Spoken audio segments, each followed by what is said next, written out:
اعوذ باللہ من الشیطان الرجیم، بسم اللہ الرحمن الرحیم۔ السلام علیکم، امید ہے کہ آپ سب خیریت سے ہوں گے۔ آج میں آپ کو ایک ایسا واقعہ سناؤں گی جسے سن کر آپ کا اللہ پر یقین اور بھی بڑھ جائے گا۔ بخاری شریف سے روایت ہے کہ حضرت محمد صلی اللہ علیہ وسلم نے ایک دفعہ اپنے صحابہ کرام کو ایک ایمان افروز واقعہ سنایا اور بتایا کہ جب بندہ اللہ پر یقین اور بھروسہ کرتا ہے تو اللہ کبھی بھی اس بندے کو مایوس نہیں کرتا۔ آپ صلی اللہ علیہ وسلم نے فرمایا، بنی اسرائیل کے ایک شخص نے دوسرے شخص سے 1000 دینار ادھار مانگے۔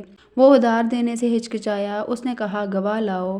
جواب دیا کہ خدا کی گواہی کافی ہے۔ پھر اس نے کہا، اچھا کوئی ضمانت لاؤ۔ جواب دیا کہ خدا کی ضمانت کافی ہے، کیونکہ میرے پاس اور کوئی ضمانت نہیں، اس لیے اللہ کی ضمانت پر بھروسہ کر کے مجھے ادھار دے دو۔ اس نے اللہ پر بھروسہ کر کے ادھار دے دیا۔ ادائیگی کی میعاد مقرر ہو گئی اور اس نے اسے 1000 دینار گن کر دے دیے۔ اس نے کاروبار کے سلسلے میں بحری سفر کیا اور جب اپنے کام سے فارغ ہوا اور رقم کی ادائیگی کی میعاد پوری ہونے کو آئی تو وہ بندہ جس نے ادھار لیا تھا سمندر کے قریب آیا کہ کوئی جہاز یا کشتی ملے تو میں اس پر بیٹھ کر جاؤں اور رقم ادا کر آؤں، لیکن کوئی جہاز نہ ملا۔ جب دیکھا کہ وقت پر وہ نہیں پہنچ سکتا تو وہ بہت پریشان ہوا، کیونکہ جس وقت مقررہ پر اس نے ادھار لیا تھا وہ پورا ہونے کو تھا اور اسے کوئی سواری ہی نہیں مل رہی تھی۔ وہ دل ہی دل میں پریشان تھا اور سوچ رہا تھا کہ مقررہ وقت پر رقم کیسے لوٹائے۔ اچانک اس کی نظر ایک لکڑی کے سوکھے تنے پر پڑی۔ اس نے لکڑی اٹھائی اور اسے اندر سے کھوکھلا کر لیا اور اس میں 1000 دینار رکھ دیے اور ساتھ ایک پرچی بھی رکھ دی جس پر تحریر لکھی تھی کہ اسے کیا پریشانی درپیش ہے۔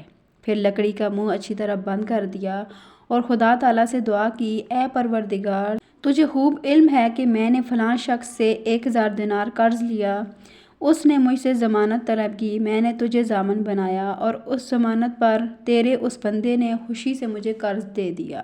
گواہ مانگا، میں نے گواہ بھی تجھی کو بنایا، وہ اس پر بھی خوش ہو گیا۔ اب جب کہ رقم کی واپسی کا وقت مقررہ ختم ہونے کو ہے، میں نے ہر چند کشتی تلاش کر لی کہ جاؤں اور اپنا فرض ادا کر آؤں، لیکن کوئی کشتی نہیں ملی۔ اب میں اس رقم کو تجھے سونپتا ہوں اور سمندر میں ڈال دیتا ہوں اور دعا کرتا ہوں کہ رقم اسے پہنچا دے۔ پھر اس لکڑی کو سمندر میں ڈال دیا اور خود چلا گیا، لیکن پھر بھی کشتی کی تلاش میں رہا کہ مل جائے تو جاؤں۔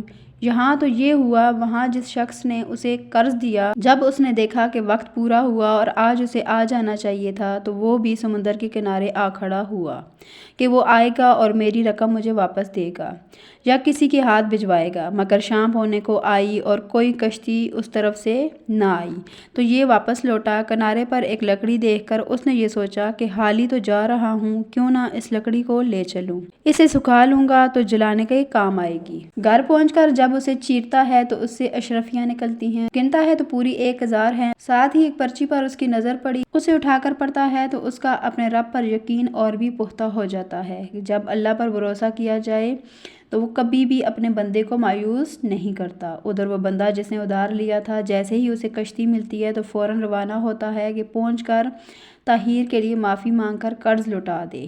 جب وہ اس بندے کے پاس پہنچتا ہے تو پہلے اس سے معافی مانگتا ہے اور اپنا مسئلہ بیان کرتا ہے، ساتھ ہی قرض کی رقم واپس کرتا ہے، جس پر اسے معلوم ہوتا ہے کہ رقم پہلے ہی اس تک پہنچ چکی ہے۔ تو وہ جان لیتا ہے کہ جو کام اللہ پر بھروسے اور یقین کے ساتھ کرو گے اس میں آپ کو کبھی ناکامی نہیں ہوگی، بس آپ کا یقین پختہ اور مکمل ہونا چاہیے۔ سبحان اللہ۔